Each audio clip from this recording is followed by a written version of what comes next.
Hello students, let's learn science subject standard 9 chapter 6. Chapter name is tissues. In unicellular organisms, a single cell performs all the basic functions. For example, amoeba, a single cell, carries out movement, intake of food and respiratory gases, respiration and excretion. You know, amoeba is a unicellular organism which does all the functions like breathing, digesting food, doing excreta, respiration. All such activities are done by amoeba. But in multicellular organisms, there are millions of cells. Most of these cells are specialized to carry out a few functions.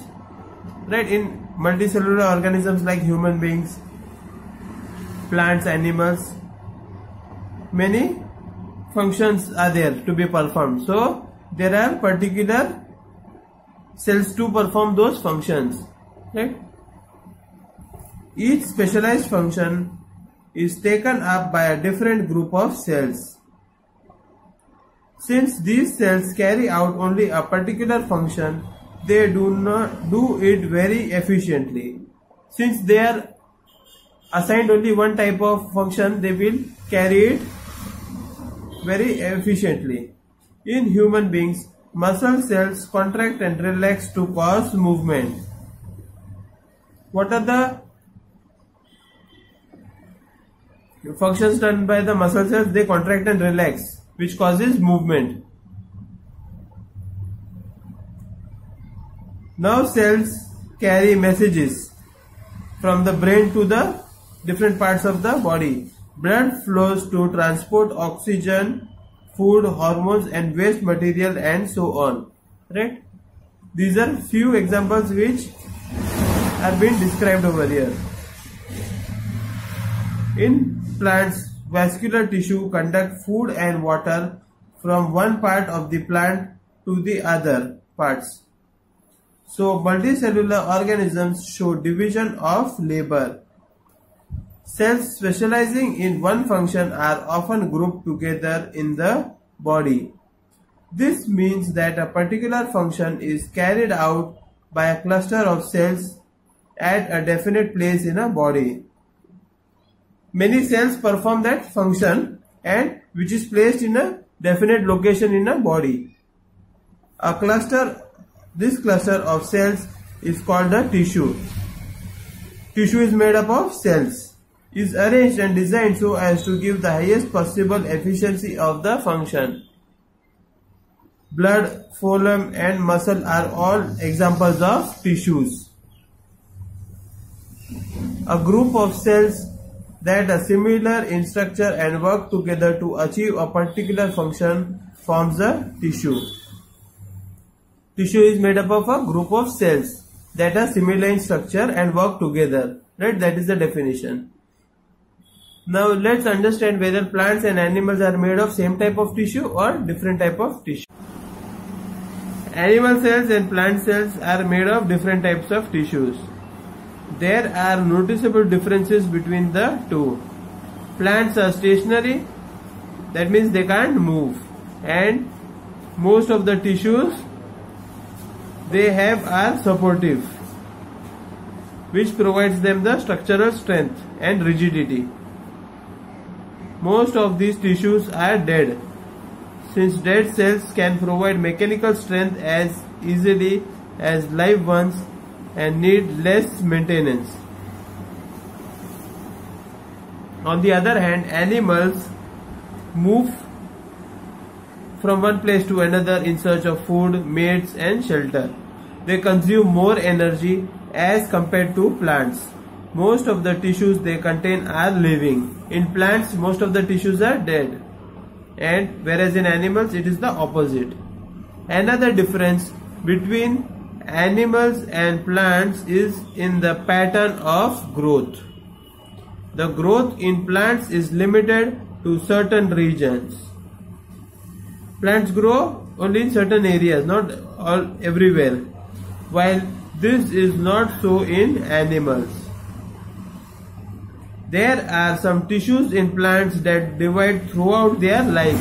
They keep on dividing. These tissues are located in certain regions. Based on the dividing capacity of the tissues, various plant tissues can be classified as growing or meristematic tissue and permanent tissue. Cell growth in animals is more uniform, so there is no such demarcation of dividing and non-dividing regions in animals. You can divide that into dividing and non-dividing regions, right? It is more or less uniform. मतलब सब जगह पे एक ही तरह का होता है. The structural organization of organs and organ systems is far more specialized and localized in complex animals than even in very complex plants. जो एनिमल्स है उसका जो स्ट्रक्चर है वो काफी कॉम्प्लेक्स है comparing plants. This fundamental difference reflects the different modes of life pursued by these two major groups of organisms, particularly in their different feeding methods. Also, they are differently adapted for a sedentary existence on one hand and active locomotion on the other hand. Yes, you know that plants are stationary, they are fixed, they can't move. So, it is called a sedentary existence. And whereas animals move from one place to another, right? Contributing to this difference in organ system design. It is with reference to these complex animal and plant bodies that we will now talk about the concept of tissues in some detail. Now we will learn tissues in detail. First we will learn with plant tissue, right? Plant tissue is made up of meristematic tissue and permanent tissue. Plant tissue is made up of meristematic tissue and permanent tissue, right? So first we will see about meristematic tissue. The growth of plants occurs only in certain specific regions.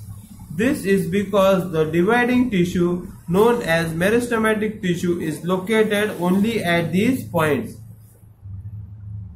The tissue is present only in certain points, only there the growth of plant occurs. Depending on the region where they are present, meristematic tissues are classified as apical, lateral or intercalary. Right, they are divided into three: apical, intercalary and lateral. New cells produced by meristem are initially like those of meristem itself, but as they grow and mature, their characteristics slowly change and they become differentiated as components of other tissues. Right? When they are young ones, then they are behaving like meristem, and when they grow, their characteristics will change. Now let's learn about apical meristem. Apical meristem is present at the growing tips of stems and roots. See, this is the tip of the root in this figure, right? So apical meristem is present over here, tips of the stem and tip of the roots. Here roots are available and the tip of that apical meristem is present. What does it do? It increases the length of the stem and root, right? The girth of the stem or root increases due to lateral meristem. Lateral meristem जो पेड़ की मोटाई है वो कैसे बढ़ता है? Due to lateral meristem tissue. उसको कैम्बियम भी बोला जाता है ना. Intercalary meristem is the meristem at the base of the leaves or internodes. Right? Internodes मतलब बीच बीच में ये जो होती है ना जैसा ये शुगर केन देखा होगा आपने, एक जगह से दूसरी जगह बीच में से एक लाइन होती है, ठीक है। देखिए ये फिगर में है ना, ये शुगर केन है, उसमें एक लाइन होती है ऊपर, एक लाइन नीचे होती है, ठीक है। उधर से जो ग्रोथ होता है वो कौन करता है? It is due to the intercalary meristem, right.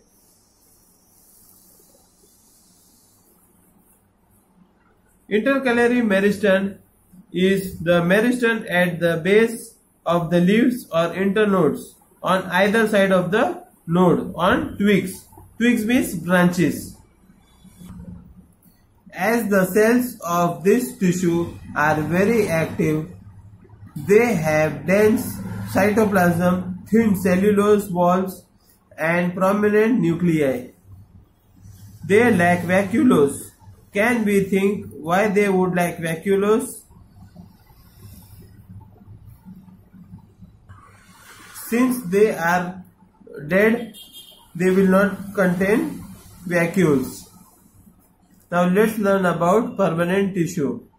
What happens to the cells formed by the meristematic tissue?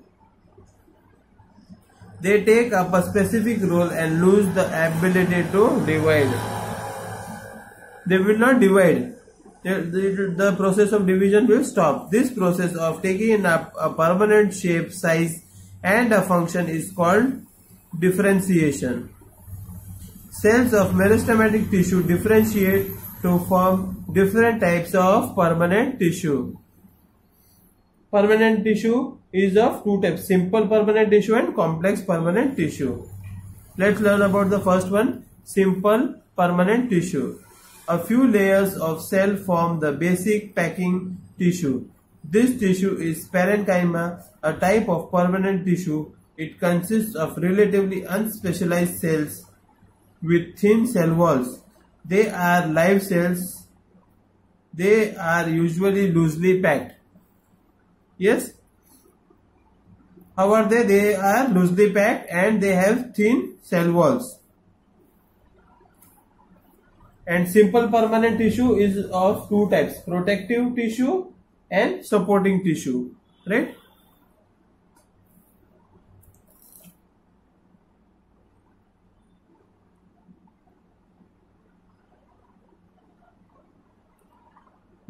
They are usually loosely packed so that large spaces between the cells are found in this tissue. This tissue provides support to the plants and store food. In some situations, it contains chlorophyll and performs photosynthesis.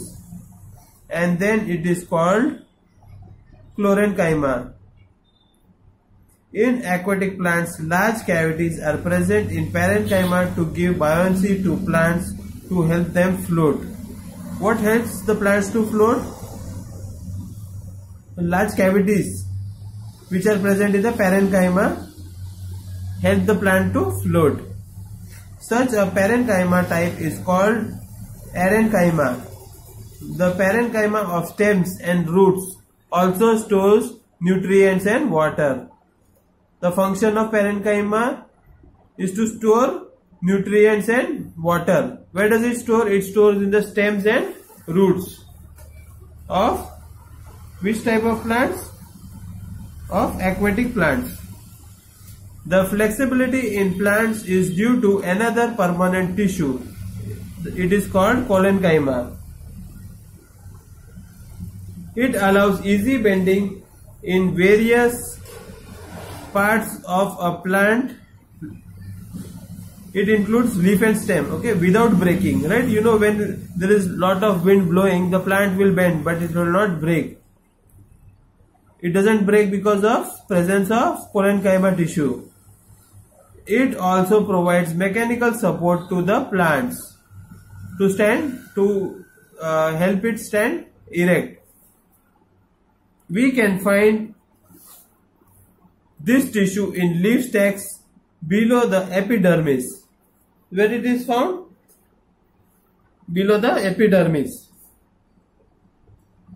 The cells of this type of tissue are living, elongated and irregularly thickened at the corners. Their shape is described over here. there is very little intercellular space. The space between the cells is very small, very less, sorry. Okay. Yet another type of permanent tissue is sclerenchyma. It is the tissue which makes the plant hard and stiff. What makes the plant hard and stiff? The sclerenchyma tissue. We have seen the husk of a coconut. Coconut का जो बाहर का covering है उसको husk बोलते हैं English में. It is made of sclerenchymatous tissue. The cell of these tissues are dead. मरा हुआ tissues होता है, right? मतलब क्या है? They can't grow.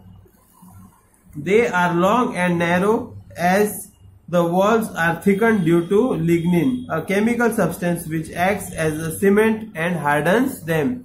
You know that chemical cement, if you put water, it will get hard. Often these walls are so thick that there is no internal space inside the cells. The cells have zero space in between them. This tissue is present in stems, around vascular bundles, in the veins of leaves and in the hard covering of seeds and nuts. Right? Seed का जो बाहर का covering होता है ना, वो उसमें present होता है.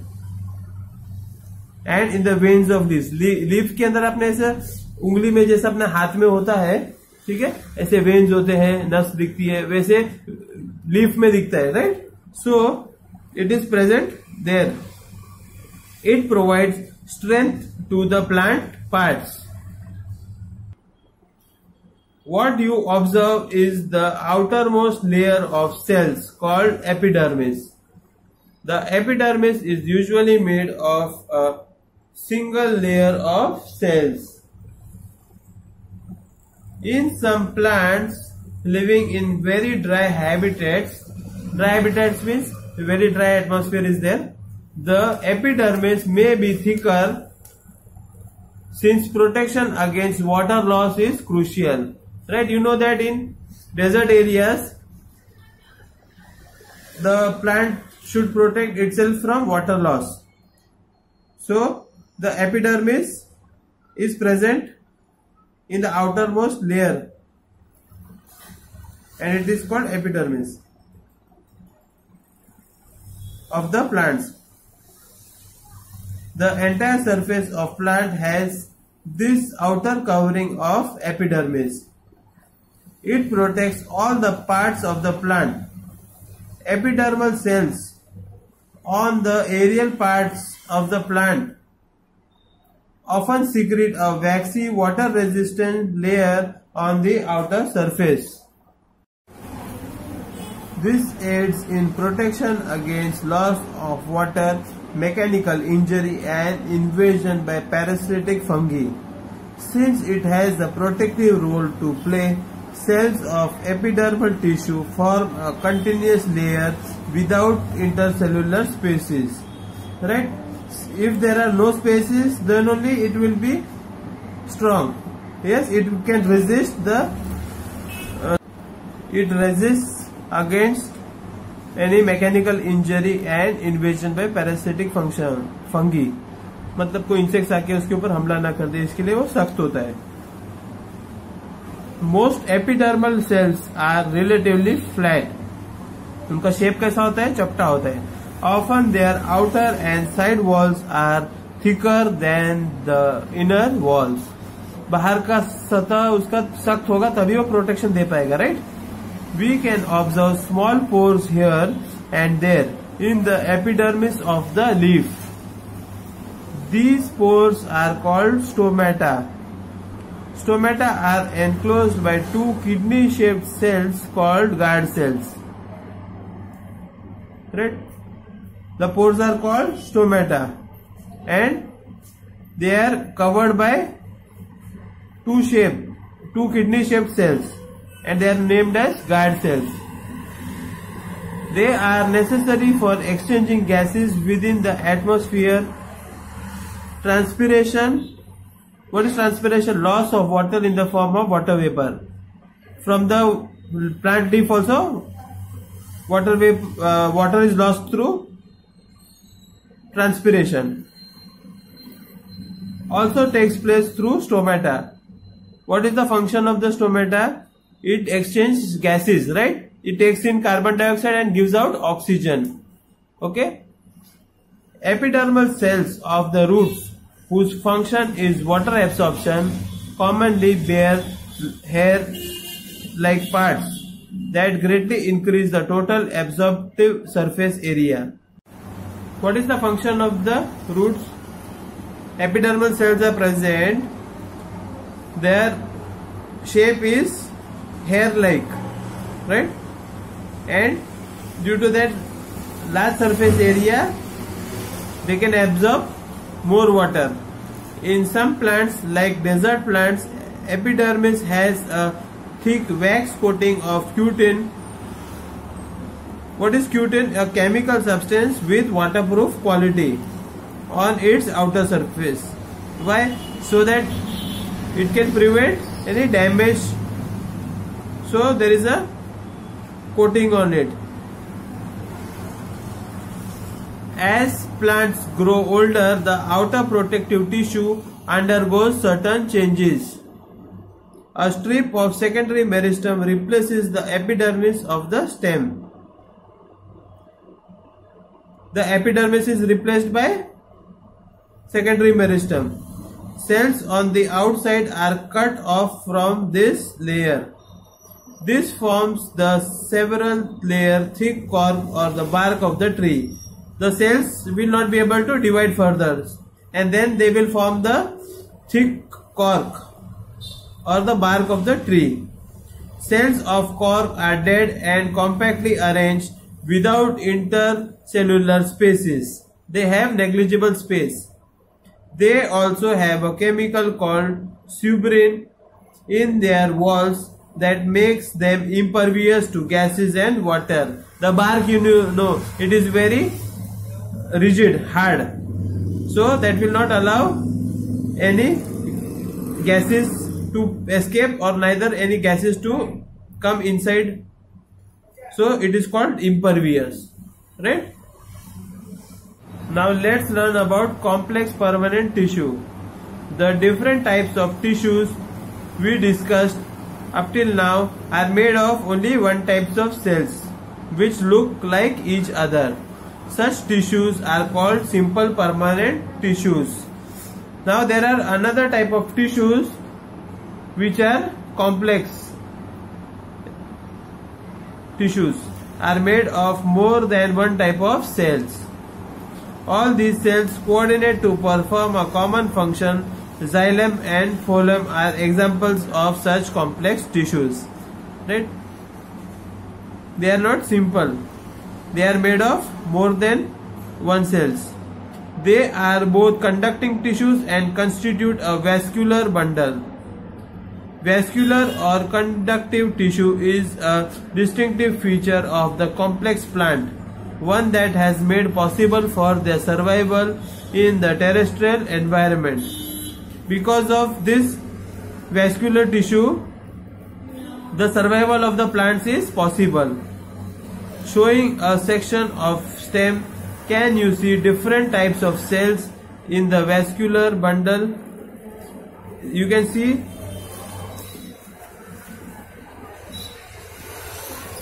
this figure in which you can see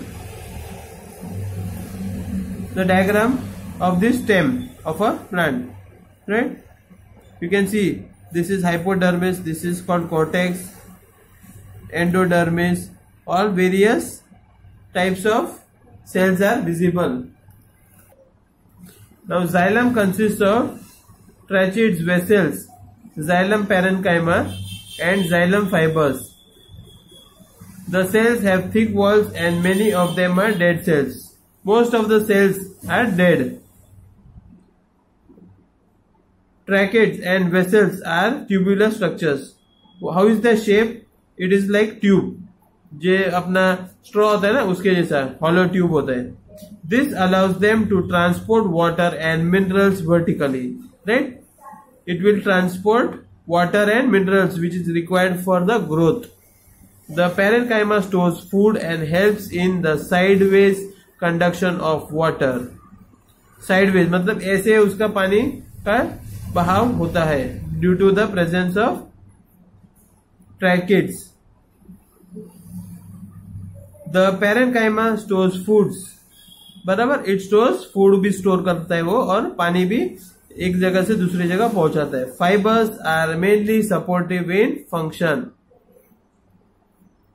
Phloem is made up of 4 types of elements: sieve tube, companion cells, phloem fibers and phloem parenchyma।